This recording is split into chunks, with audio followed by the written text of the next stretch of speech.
বৃহস্পতিবার বিজেপির স্বাস্থ্য ভবন অভিযানে পুলিশের অত্যাচারের বিরুদ্ধে ও আরজিকর ঘটনার প্রতিবাদ জানাতে ও দোষীদের দৃষ্টান্তমূলক শাস্তির দাবিতে নবদ্বীপে বিজেপির উদ্যোগে আয়োজিত হল বিক্ষোভ কর্মসূচি ও থানা ঘেরাও।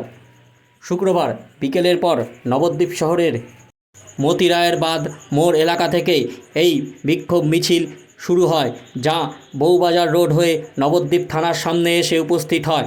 সেখানে বিজেপি কর্মী সমর্থকেরা সামগ্রিক ঘটনার প্রতিবাদ জানায় ও নবদ্বীপ থানার সামনে বেশ কিছু সময় বিক্ষোভ প্রদর্শন করে।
वंदे मातरम, वंदे मातरम, भारत माता की, भारत माता की।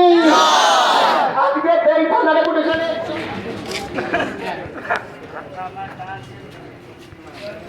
আজকে বক্তব্য রাখার বিশেষ অবকাশ আছে বলে আমি মনে করছি না। আমরা মূলত এসেছি থানার সামনে বিক্ষোভ প্রদর্শন। আপনারা জানেন গতকাল ভারতীয় জনতা পার্টির স্বাস্থ্য ভবন অভিযান ছিল। সেই স্বাস্থ্য ভবন অভিযানে যে রাজ্যের প্রশাসন, একটা নগ্ন প্রশাসন, যে রাজ্যের প্রশাসন সার্বিকভাবে ব্যর্থ, কোন পুলিশ প্রশাসন দিয়ে কোন সরকারি ভাবে এই আন্দোলনকে থামিয়ে রাখতে পারবে না। এটা সুপ্রিম কোর্টের অর্ডার আছে। এই আন্দোলন আমরা চালিয়ে যাব। আজকে ভাবুন